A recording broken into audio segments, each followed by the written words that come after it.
안녕하십니까. 천시민심의 천남수입니다.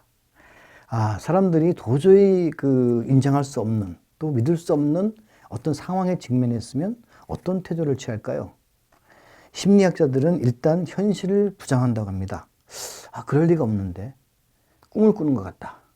그러다가 왜 나한테만 이런 일이 벌어질까 하고 분노까지 한다고 합니다. 오늘은 여당의 압승으로 끝난 4.15 총선에서 일부 낙선자 그리고 보수 유튜버들이 제기하고 있는 사전투표 조작설에 대해서 한번 알아보도록 하겠습니다. 아시다시피 저희 강원도는 8개 선거구에서 여당에서 3명, 야당에서 4석, 그리고 무소속이 1석을 해서 승리를 했습니다. 이번에는 이 사전 투표 조작설과 관련해서 제가 여당에서 승리한 춘천 갑선거구와 원주 갑선거구, 그리고 야당이 승리한 동해 태백 삼척 선거구하고 속초 인제 고성 양양 선거구, 이 4개 선거구를 기준으로 해서 과연 실제적으로 사전투표 조작설이 있었는지, 그런 여지가 있는지를 한번 살펴보도록 하겠습니다. 먼저 그러면 더불어민주당 허영 후보가 승리한 춘천 갑선거구 한번 가보시죠. 네, 아시다시피 전체 득표율은 허영 후보가 51.3%, 미래통합당의 김진태 후보가 43.9%, 두 사람의 차이는 7.4%포인트 차이로 허영 후보가 당선이 됐죠.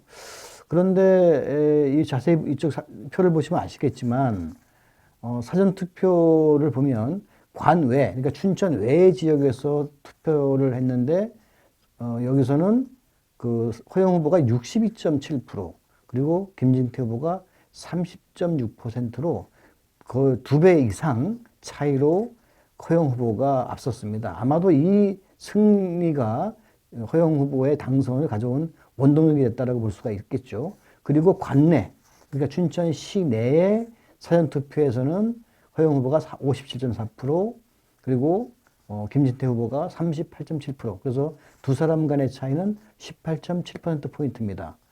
그런데 이제 투표소에서 당일 투표한 경우는 순서가 바뀌죠.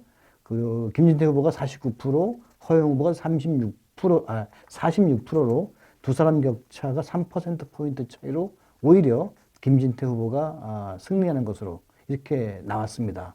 따라서 전체적으로는 허영 후보가 7.4%포인트 앞서서 끝났는데요. 이걸 보면 실제로 관외, 바깥에 있는 투표자들이 허영 후보를 더 많이 찍었다는 것을 한눈에 볼 수가 있겠죠. 그런데 일부에 사전투표가 조작됐다라고 주장하는 사람들의 주장을 보면 관외 사전투표하고 관내 사전투표의 비율이 일정하다는 겁니다. 그래서 민경호 후보 같은 경우는 0.39로 이제 비슷하다 했는데 제가 한번 비교해 봤습니다. 그랬더니 허영 후보의 경우는 관외 사전투표가 6,323표, 나누기 관내 사전투표가 26,236표를 얻었는데, 그러다 보니까 0.24가 나왔고요. 김진태 후보는 같은 방식으로 계산했더니 0.17 나왔습니다. 따라서 일정하게 나왔다, 조작됐다라고 하는 사전투표의 주장은 거짓이다, 이렇게 확인이 될 수가 있겠습니다. 다음은 원주 갑 개표 분석인데요. 역시 이광재 후보, 여당이 이광재 후보가 7.5%포인트 차이로 승리를 거둔 지역이죠. 그런데 마찬가지 경향을 좀 띠기 시작합니다. 관내 사전투표에서는 이광재 후보가 27.5%포인트 차이로 거의 6대3 정도의 차이로 이제 승리를 많은 표를 얻었죠. 그리고 관내 사전투표에서도 18.9%포인트 차이로 이광재 후보가 많이 앞서고 있는데 반해서요.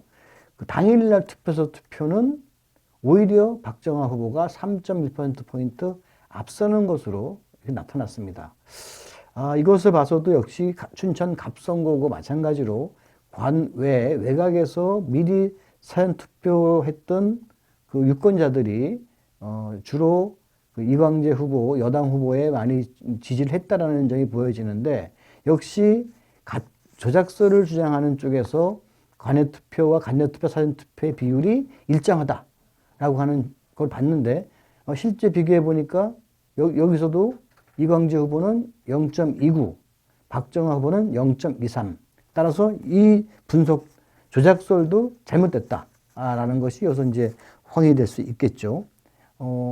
다음은 그 야당이 승리한 지역입니다. 동해 태백, 삼척, 정선 개표 분석을 해보면 미래통합당의 이철규 후보가 53.6%로 더불어민주당의 김동완 후보 43.06%보다 10.54%포인트 비교적 여유있게 이제 승리를 거둔 지역입니다. 그런데 여기도 보면요. 관외 사전투표에서는 그 더불어민주당의 김동완 후보가 14%포인트 앞서는 것으로 나타났고요. 그런데 이제 여기 관내에서 진행된 사전투표를 보게 되면 이제 0.2%포인트니까 거의 비슷하게 나왔다.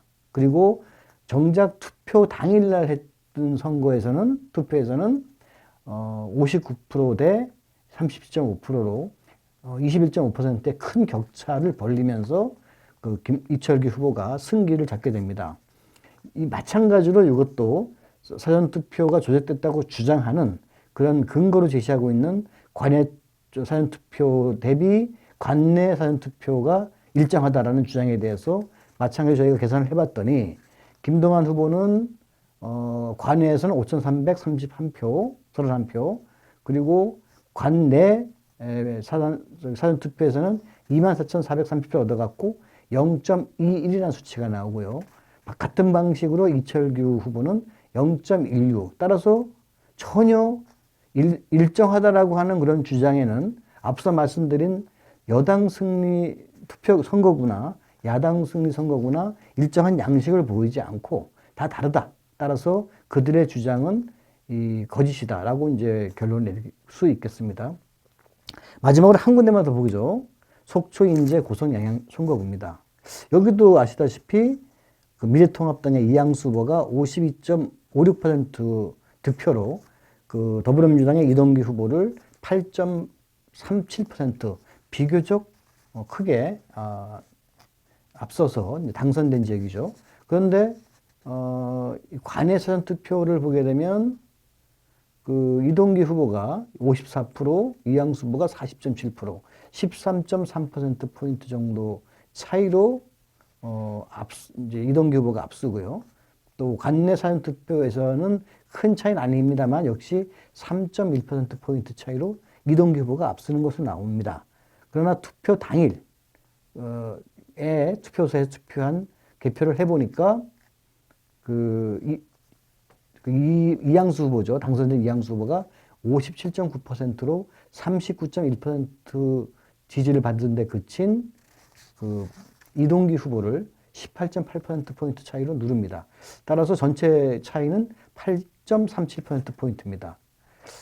그리고 역시 마찬가지로 사전투표가 조작됐다라고 주장하는 근거로 제시하고 있는 일부 주장에 대한 방식으로 이것도 계산을 제가 해봤더니 역시 일정하지가 않고 실제 비교해봤더니 이동규 후보의 경우는 0.25, 이양수 후보의 경우는 0.20이 나오는 것으로 봐서 지금 네 군데 다 일정하다고 볼 수 있는 어떤 수치도 여기서는 보이지가 않습니다.